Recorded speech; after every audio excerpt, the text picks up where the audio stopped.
So ஒரு உருளை வடிவ கடத்தி எடுத்துக்கணும். உருளை வடிவ கடத்தி உருளை வடிவ கடத்தியில இதோட நீளம் வந்து என்ன எடுத்துங்க L அப்படி எடுத்துக்கணும். ஸோ இந்த உருளையுடைய ஆரம் R எடுத்துனாக்க ஏரியா கிராஸ் செக்ஷன் எவ்வளோ A குறுக்கு வெட்டு பரப்பு A எடுக்கிறோம். இதோடைய ஆரம் எவ்வளோ இருக்குது R எடுத்துக்கணும். இது நிறைய எலக்ட்ரான்ஸ் இருக்கு. நமக்கு எலக்ட்ரான்ஸ் ரேண்டமா அதோடைய ஒவ்வொரு டைரக்ஷனில் வெவ்வேறு டைரக்ஷனில் வெவ்வேறு டைம்ல மூவ் ஆகிட்டு இருக்கும். ஸோ அதோடைய ஆவரேஜ் வெலாசிட்டி என்ன பண்ணாமோ இழுப்பு திசையாக PD அப்படின்னு எடுத்துக்கணும். சப்போஸ் ஒரு எலக்ட்ரான் ஒரு சிங்கிள் எலக்ட்ரான் எடுக்கிறேன். சிங்கிள் எலக்ட்ரான் வந்து என்ன பண்ணணும்னா ஒரு பர்டிகுலர் டைம்ல T அப்படிங்கிற டைம்ல dt அப்படிங்கிற ஒரு ஸ்மால் டைம் இன்டர்வல்ல இந்த பாயிண்ட்ல இருந்து இந்த பாயிண்ட்டுக்கு மூவ் ஆகிட்டு இருக்கணும். சப்போஸ் இந்த டிஸ்டன்ஸ் நான் எடுக்கனாக்க dx எடுக்கணும். அப்போ எலக்ட்ரான் ஒரே ஒரு எலக்ட்ரான் வந்து dt டைம்ல எவ்வளவு டிஸ்டன்ஸ் மூவ் ஆகுது dx டைம் மூவ் ஆகுது. சரியா dx டைம் மூவ் ஆகுது. அப்ப இந்த எலக்ட்ரானுடைய வெலாசிட்டி எப்படி எழுதலாம்? Velocity v is equal to distance dx divided by time dt. எவ்வளவு டிஸ்டன்ஸ் dx டிஸ்டன்ஸ் மூவ் ஆகுது dt டைம்ல மூவ் ஆகுது. சோ இப்ப இதுல dx is equal to எழுதலாம் v dt. dx is equal to இப்போ இது எலக்ட்ரான்ஸ் வந்து நிறைய இடத்துல அங்கங்க நமக்கு ரெஃபரன்ஸ் இருக்கும்போது ஸோ ஒட்டு மொத்தமா இந்த கம்பி முழுவதுமாக இருக்கக்கூடிய எலக்ட்ரானுடைய எண்ணிக்கை வந்து என்ன எடுத்துக்கணும்னா கேபிட்டல் என்ன எடுத்துக்கலாம். இதெல்லாம் கேபிட்டல். ஒட்டு மொத்தமா இந்த கம்பி முழுவதுமா இருக்கக்கூடிய எலக்ட்ரானுடைய எண்ணிக்கை. இப்போ இந்த கம்பியுடைய பருமன் அளவு எப்படி கண்டுபிடிக்கும்? கனவுல நமக்கு தேவை. இது என்ன ஷேப் இருக்குது? உருளை. உருளையின் கனவுக்கு ஃபார்முலா என்ன? pi r square h. உருளை கனவுக்கு formula pi r square. pi r square என்றது ஏரியா, h என்னது அதோட லெந்த். லெந்த் எவ்வளவு இருக்கலாம்? நம்ம L ல எடுத்துக்கலாம். சரியா? அப்போ கனவு v is equal to எவ்வளவு எடுத்துக்கலாம்? உருளைக்கு pi r square h உள்ளது. இங்க ஏரியா A லெந்த் L எடுத்துக்கலாம். ஏரியா × h அப்படின்னு நம்ம டிஃபைன் பண்ணலாம். இப்போ எனக்கு என்ன தேவைன்னா இந்த பர்டிகுலர் போர்ஷன்ல மட்டும் எவ்வளவு வால்யூம் தேவை? எவ்வளவு dx மட்டும் dx இருக்கு இல்லையா? இந்த லென்த்துக்கு மட்டும் எவ்வளவு வால்யூம் இருக்கு எனக்கு தேவை. அதுக்கு என்ன பண்ணோம்? ஏரியா எவ்வளவு? pi r square. லென்த் எவ்வளவு? dx. அப்போ pi r square dx க்கு என்ன கிடைக்கும்? அந்த இடத்துல மட்டும் எவ்வளவு எனக்கு வால்யூம் இருக்கு. அதாவது dx டிஸ்டன்ஸ்ல மட்டும் எவ்வளவு வால்யூம் இருக்குன்னு தேவைன்னா ஏரியாவையும் லென்த்தையும் பெருக்கணும். ஸோ இந்த வால்யூம் வந்து இதுக்கு என்ன பண்ணுனா so volume dv is equal to area A into dx. Area A into dx. இப்போ ஒட்டுமொத்தமா இருக்கக்கூடிய டோட்டல் எலக்ட்ரான்ஸ் எவ்வளவு? n இருக்குது. எவ்வளவு வால்யூம் இருக்கு? இது சப்போஸ் இதோட வால்யூம் வந்து நான் v இருக்குன்னு வச்சுக்கோமே. அப்போ n/v என்னது? n என்றது இந்த கடத்தி முழுவதுமாக இருக்கக்கூடிய எலக்ட்ரானோட எண்ணிக்கை. V என்றது இந்த முழு கம்பியுடைய அல்லது கடத்தியுடைய வால்யூம் வந்து V எடுக்கும். அப்ப இதுக்கு பேர் என்னன்னாக்க எலக்ட்ரான் டென்சிட்டி, எலக்ட்ரான் அடர்த்தி எடுக்கும். அடர்த்தி நிறைய பேர் யூஸ் பண்ணலாம். மின்னூட்ட அடர்த்தி யூஸ் பண்ணது சிக்மாவை சிக்மா சிக்மா Q/A சொல்லுவோம். சில இடங்கள்ல ρ = Q/V போடுறாங்க. அது பேர் என்ன அர்த்தம்? மின்னூட்ட அடர்த்தி. இப்போ எலக்ட்ரானோட எண்ணிக்கைக்கும் வால்யூம் டிவைட் பண்றோம். அதுக்கு பேர் என்னது? எலக்ட்ரான் அடர்த்தின்னு பேர். ஸ்மால் n அப்படிங்கிறது ஓரளவுக்கு வால்யூம்ல எவ்வளவு எலக்ட்ரான் இருக்குதோ அதுக்கு பேர் என்னங்க மின்னூட்ட அடர்த்தி, எலக்ட்ரான் அடர்த்தி நம்ம n அப்படின்னு சொல்லலாம். எனக்கு இந்த வால்யூம்ல மட்டும் எவ்வளவு எலக்ட்ரான் இருக்குன்னு கண்டுபிடிக்கணும். இந்த n அப்படிங்கிறது டோட்டல் வால்யூம்ல எவ்வளவு எலக்ட்ரான் இருக்கு அப்படின்னாக்க அது கேபிட்டல். அது என்ன பண்றோம்? n/v அப்படிங்கறத n அப்படின்னு எடுத்துக்கலாம். எனக்கு என்ன தேவை? இந்த வால்யூம்ஸ்ல மட்டும் dx லென்த் இருக்கக்கூடிய அந்த கம்பியுடைய வால்யூம்ல மட்டுமே எவ்வளவு எலக்ட்ரான் இருக்குன்னு கண்டுபிடிக்கணும். ஸோ அப்ப என்ன பண்ணணும்? அந்த ஸ்மால் எண்ணையும் இதோட வால்யூம் நான் பெருசா என்ன கிடைக்கும்? அந்த பர்டிகுலர் போர்ஷன்ல மட்டும் எவ்வளவு எலக்ட்ரான் இருக்கோ அதை பயன்படுத்த பண்ண முடியும். அப்போ டோட்டல் எலக்ட்ரான்ஸ் இந்த வால்யூம் மட்டும் எவ்வளவு இருக்கு? அப்ப என்ன பண்றோம்? டோட்டல் எலக்ட்ரான்ஸ்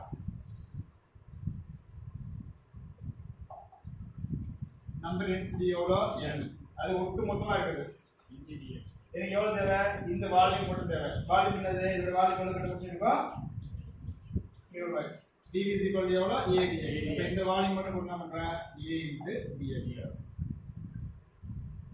இது ஆக்சுவலா எதை மென்ஷன் பண்ணுது NaDX அப்படிங்கிறது இந்த வால்யூம்ல மட்டுமே எவ்வளவு எலக்ட்ரான் இருக்கு அப்படிங்கிறது மட்டும் நம்ம கண்டுபிடிச்சிருக்கோம் டோட்டலா இந்த given வால்யூம்ல எவ்வளவு எலக்ட்ரான் இருக்கு அவ்வளவுதான் இங்க dx பதிலா என்ன பண்ணலாம் dd dt எழுதலாம் dx என்ன பண்ற dd dt அப்ப இந்த ஈக்குவேஷன் என்ன பண்றோம் dx பதிலா na dx என்ன பண்றோங்க dd dt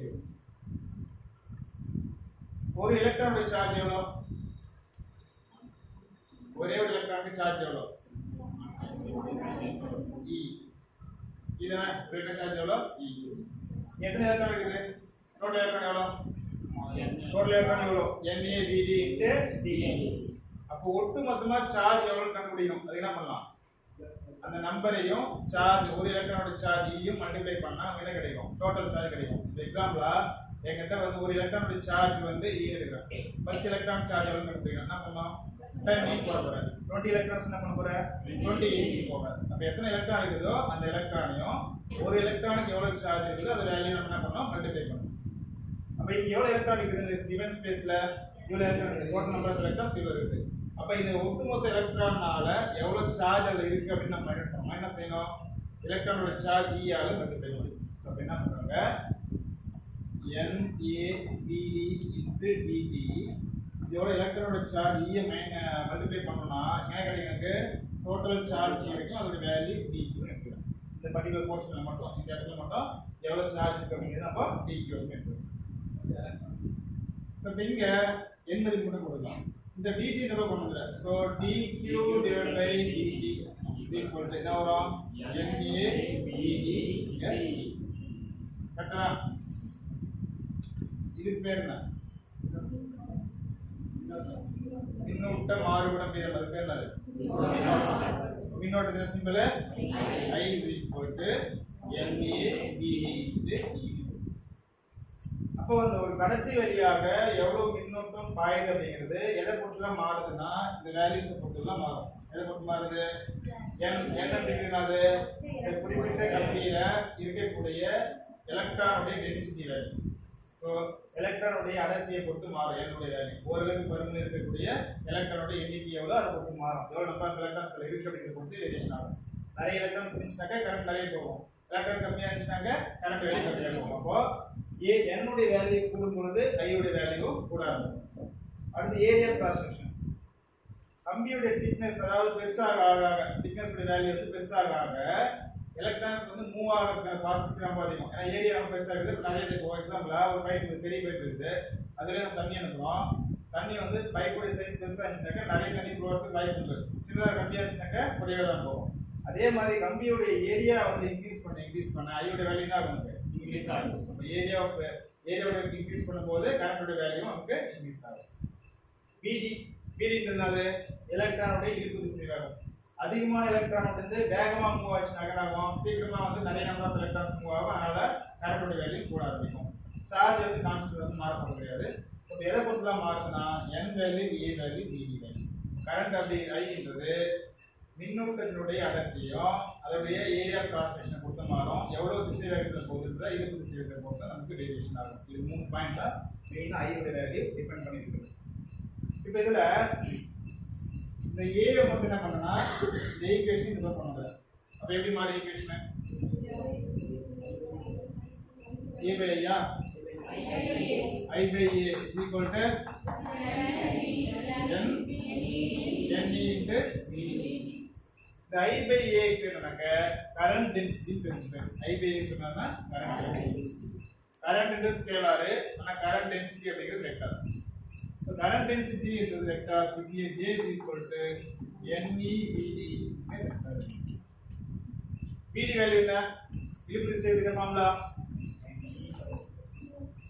இழுப்பு திசை ஃபார்முலா என்ன? எலக்ட்ரிக் ஃபீல்டுக்கும் இழுப்பு திசை வேகத்துக்கும் மின்புலத்துக்கும் இழுப்பு திசை வேகத்துக்கும் தொடர்பு -E tau by m இங்க மின்புலம் இருக்கு. So மைனஸ் காமன் வெளியே எடுத்துக்கிறோம். n அப்படியே எடுத்துக்க e is equal to e square tau divided by m இங்க the n e square tau by m இது பேர் என்னன்னா மின் கடத்தி எண் சிக்மா என்னது மின் கடத்துகையின் sigma. n e square tau by m என்னது மின் கடத்துகையின் சிக்மா. இப்போ இந்த இடத்துல கன்வென்ஷனல் நம்ம என்ன யூஸ் பண்றோம்னா கரண்ட் டென்சிட்டி அப்படிங்கிறது கரண்டோடைய பாசிட்டிவ் கரண்ட் எந்த டைரக்ஷன்ல போகுதோ அதே டைரக்ஷன்ல தான் கரண்ட் டென்சிட்டி இருக்கும் அப்படி எடுத்துப்போம். ஸோ அதனால கன்வென்ஷனல் நம்ம அந்த டைரக்ஷன்ல யூஸ் பண்றதுனால இந்த மைனஸ் நம்ம விட்டுறோம். So j vector sigma into e vector. ஏன் அந்த மாதிரி எடுக்கணும்னா சப்போஸ் இந்த இடத்துல எலக்ட்ரிக் ஃபீல்ட் வந்து இந்த லெஃப்ட்ல இருந்து ரைட் மூவ் ஆகுதுன்னு வச்சுக்கோங்க, இந்த டைரக்ஷனுக்கு மூவ் ஆகுதுன்னு இருக்கும். பாசிட்டிவ் சார்ஜஸ் எப்படி மூவ் ஆகும்? அதே டைரக்ஷன்ல மூவ் ஆகும். ஏன்னா இங்க பாசிட்டிவ் வச்சுன்னா நிகர எலக்ட்ரிக் ஃபீல்ட் என்ன பண்ணுவாங்க? பாசிட்டிவ் ரிப்பல் பண்ணும். அப்ப எல்லா பாசிட்டிவ் சார்ஜும் இப்படி தான் மூவ் ஆகும். கரண்டோட டைரக்ஷன் நம்ம எதை மென்ஷன் பண்றோம்னா பாசிட்டிவ் சார்ஜ் எந்த டைரக்ஷன்ல மூவ் ஆகுதோ அதுதான் கரண்டோட டைரக்ஷன் மென்ஷன் பண்ணிடுவோம். அப்போ எலக்ட்ரிக் ஃபீல்டும் கரண்டோட டைரக்ஷனும் இதே டைரக்ஷன்ல பாசிட்டிவ் சார்ஜ் எப்படி ஆக்ட் பண்ணுதோ அதே டைரக்ஷன் இருக்கிறதுனால கரண்ட் டென்சிட்டியோட டைரக்ஷன் எப்படி இருக்கும்? எலக்ட்ரிக் ஃபீல்ட் எந்த டைரக்ஷன் இருக்குதோ அதே டைரக்ஷன்ல இருக்கும். ஆனா இங்க மைனஸ் இந்த எக்ஸ்ட்ரா வருது. அது எதுக்காக வருதுனாக்கா சார்ஜுக்காக வருது, எலக்ட்ரான் சார்ஜுக்காக வருது. ஸோ அதனால அது நம்ம கன்வென்ஷனலா நம்ம ரெண்டுத்துக்கும் ஒரே டைரக்ஷன் இருக்கிறதுனால இந்த மைனஸ் அதுக்கு இந்த டைரக்டா என்ன பண்றோம்? j vector is equal to sigma E. Sigma என்னங்க? பேர் என்ன? மின் கடத்துகையின். சிக்மா என்னது? மின் கடத்துகையின். இதோட வேல்யூ எவ்வளவு? n e square tau divided by m அப்படிங்கிறது. ஸோ ஒரு கடத்தியுடைய பரப்பளவு 0.5 மில்லிமீட்டர் ஸ்கொயர் இருக்கு. கடத்தியோட அந்த கடத்தியோட பரப்பளவு எவ்வளவு? 0.5 மில்லிமீட்டர் ஸ்கொயர். இதுக்கு என்ன சிம்பிள் யூஸ் பண்றோம்? பரப்பளவுக்கு எந்த சிம்பிள்ஸ் யூஸ் பண்றோம்? a கரெக்ட்டா? Capital a. கேபிட்டல் உடைய வேல்யூ 0.5 மில்லிமீட்டர் ஸ்கொயர். எப்படி மாத்துறது? மில்லிமீட்டர் அப்படிங்கிறது எஸ்ஐ யூனிட்டா? இல்ல, மீட்டர் தான் யூஸ் பண்ணணும். அப்ப இத மீட்டர் மாத்தணும்னா என்ன வேல்யூ வரும்? 10 அடுக்கு மைனஸ் 3. 1 மில்லிமீட்டருக்கு 10 அடுக்கு மைனஸ் 3. மில்லிமீட்டர் ஸ்கொயர் இருக்கு. அப்ப என்ன வரும்? இந்த 10 அடுக்கு மைனஸ் 9 மீட்டர் ஸ்கொயர். என்ன வரும்? மைனஸ் 6 வரும். ஏன்? 10 power minus 3 whole square போடும்போது power to power போடும்போது மல்டிப்ளை பண்றோம். சோ அதனால minus 3 to எவ்வளவு? minus 9 minus 6. இதோட வேல்யூ எவ்வளவு? 0.5 10 power minus 6 meters. இது வேற எப்படி எழுதலாம்? டெசிமல்ல தேவையில்லை. சோ நான் என்ன பண்றேன்? 5 தேவை. ஒரு டெசிமல் எங்க போகுது? ரைட் போனா மைனஸ் பண்ண பிளஸ் பண்ணுமா? மைனஸ் பண்ணும். எவ்வளவு வரும்? ஏற்கனவே மைனஸ் 6 இப்போ மைனஸ் 10 பவர் மைனஸ் 7 இங்க இவ்வளவு டேட்டா தான். டேட்டால இவ்வளவு யூஸ் பண்ணுவோம். சோ ஒரு கடத்தியுடைய ஏரியா கிராஸ் செக்ஷன் எவ்வளவு கொடுத்திருக்காங்க? 0.5 மில்லிமீட்டர் ஸ்கொயர் கொடுத்திருக்காங்க. அந்த கடத்தி வழியாக செல்லக்கூடிய மின்னோட்டத்தின் மதிப்பு 0.2 ஆம்பியர் எழுதலாம். இதுக்கு என்ன சிம்பிள் யூஸ் பண்ணலாம்? I. எவ்வளவு மின்னோட்டம்? 0.2 ஆம்பியர். ஓரளவு பருமனில் உள்ள எலக்ட்ரானின் எண்ணிக்கை 8.4 10 power 20. ஓரளவு பருமனில் உள்ள எலக்ட்ரானின் எண்ணிக்கை எவ்வளவு? 8.4 10 power 20. இதுக்கு என்ன நேம் கொடுக்கலாம்? ஸ்மால் என்ன பேரு? Number density. எலக்ட்ரானுடைய எண்ணிக்கை எப்போ ஓரளவு பருமனில் இருக்கு. So small n is equal to எவ்வளவு? 8.4 10 power 20. இப்போ இந்த கடத்தியினுடைய எலக்ட்ரானுடைய சராசரி ஈர்ப்பு திசை வேகம் Vd வேல்யூ நீங்க எவ்வளவு கண்டுபிடிக்கணும்? இந்த கடத்தியிலே போகக்கூடிய எலக்ட்ரானுடைய ஈர்ப்பு திசை வேகத்தின் மதிப்பு எவ்வளவுன்றதை நீ ஃபைண்ட் பண்ணணும். ஆக்சுவலா நமக்கு ஃபார்முலா என்ன? I is equal to NA எதை கண்டுபிடிக்கலாம்? Vd. So Vg is equal to I divided by NA. எல்லா வேல்யூ இருக்காங்க. T வேல்யூ எவ்வளவு? 1.6 into 10 to power minus 9 equal to 1.6 into 10 power minus 19.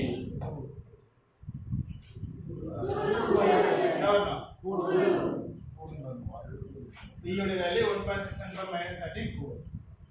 So எல்லா வேல்யூ கொடுத்துட்டோம். So I is equal to so BD is equal to I உடைய value எவ்வளோ 0.2 divided by என்னுடைய value எவ்வளோ 8.4 into 10 power 20 into A உடைய value எவ்வளோ 5 into 10 power minus 7 1.6 உடைய value எவ்வளோ 1.6 into 10 power minus 3 பவர்ஸ் மட்டும் எடுத்துக்கலாம் இங்க 0.2 போல 2 into 10 power minus 1 10 power என்ன வரும் minus 7 minus 19 எவ்வளவு ஆகுது minus 26 minus 26 plus 20 எவ்வளவு minus 6 மேல போனாக்க plus 6 plus 6 minus 1 plus 5 அப்ப 10 power மட்டும் எவ்வளவு வருது 5 power 5 10 power மட்டும் தனியா போட்டாச்சு ரெண்டாவது அடிக்கும் போது 4.2 so 1.6 into 5 இங்க 4.2 மல்டிப்ளை பண்ணி சொல்லுங்க